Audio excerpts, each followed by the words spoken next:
Sariwa pa ba sa'yo ang huling beses na sumulat ako ng liham? Patagal-tagal na rin noong huli tayong nagkita.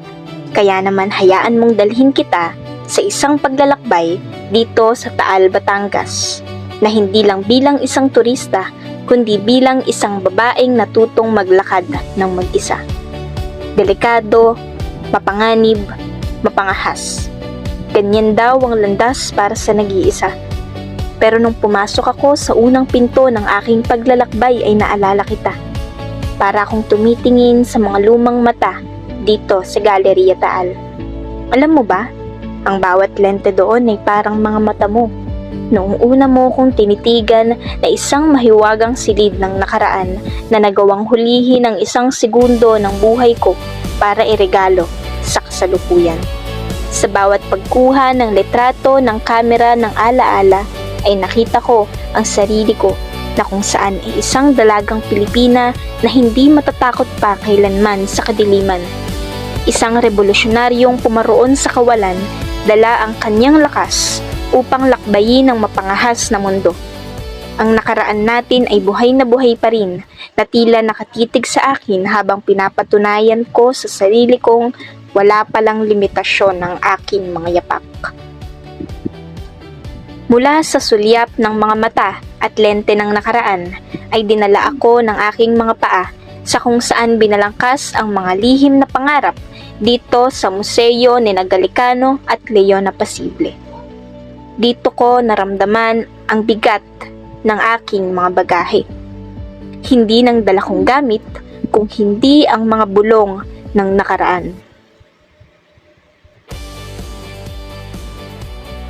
Sa kung paanong ang mga ilustrado ay nagtulong-tulong sa ilalim ng takot sa mga gwardiya sibil, ay ganoon din ang kaba na naramdaman ko noong piliin kong gumawa ng sarili kong daan.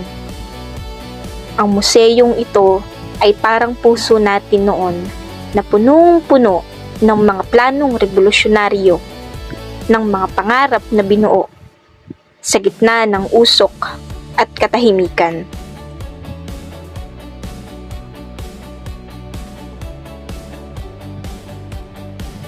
Walang takot, walang pag-aalinlangan. Dahil napatunayan ko na nasa gitna ng silid na ito na naging pusod ng kalayaan, ay kaya ko pala ang mag-isa.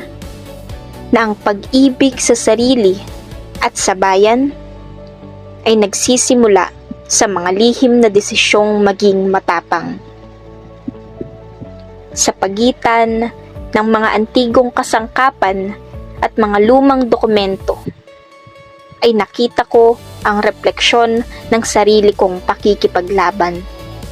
Napagtanto ko na ang pag-iisa ay hindi kahinaan, kung hindi isang tahimik na pagtitipon ng lakas para sa mas malaking hamon ng ating buhay.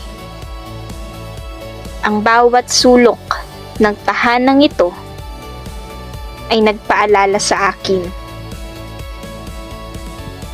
na ang tunay na kalayaan ay nagsisimula lamang kapag binitawan mo na ang takot sa iyong puso at kapag buong loob mo nang niyakap ang sarili mong tadhana.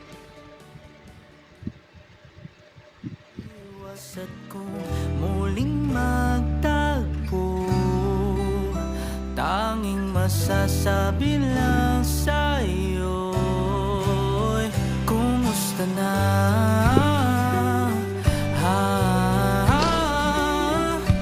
Natagpuan ba ng puso ang saya?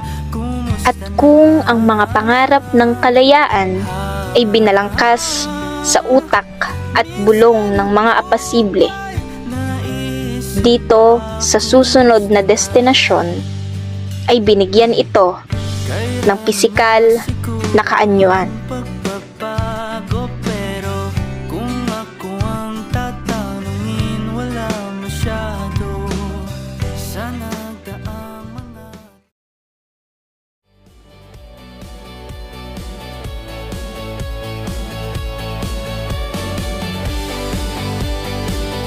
dinala ako ng mga paa ko ngayon dito sa museo ni na Marcela Marinho at Felipe Agoncillo.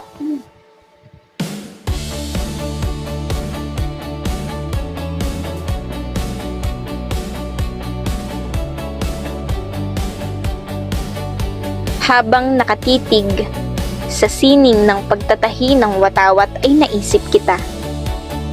Ang bawat sulok dito ay may binubulong na pag-asa na ang bawat sugat ay pwedeng sulsihan at ang bawat piraso ng pusong nabasag ay pwedeng buuin muli upang maging isang sagisag ng tagumpay.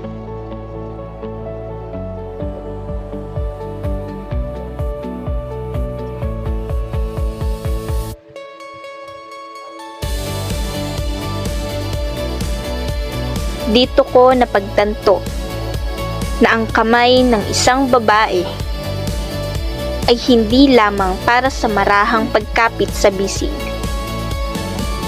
Dahil kaya din nitong humawak ng karayom at magtahi ng kaluluwa ng isang buong lahi. May mga bahagi ng buhay natin na tila nagupit at nasira. Ngunit tulad ng paghawak niya sa mamahaling seda, ay pinili natin na ayusin ang bawat hibla. Isang araw para sa asul ng kapayapaan at isang gabi para sa pula ng kagitingan. Dahil ang katapangan ay hindi lamang nasusukat sa anyo ng baril sa isang digmaan. Dahil kung minsan, ang pinakamatinding tapang na matatagpuan ay makikita sa bawat tahimik na paghatak ng sinulid sa kalagitnaan ng gabi. Kagaya ito ng kwento natin na kahit malayo tayo sa sarili nating tahanan, sa gitna ng mga pangungulila, ay maingat na pinagtagpi-tagpi ang bawat hibla ng pag-asa.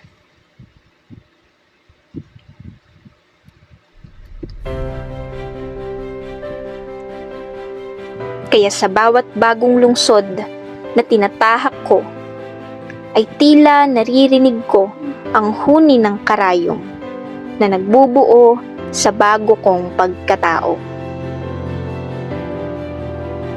Hindi na ako basta sumusunod lang sa agos ng buhay na idinidikta ng iba.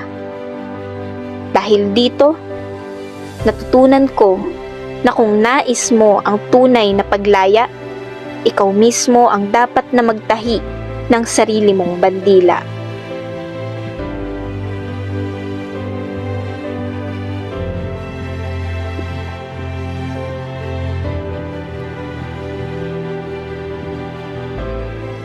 Iniempake ko ang tapang, bitbit ko ang aking mga pangarap, at marahan akong humahakbang gamit ang tibay na dala ko sa bawat segundo.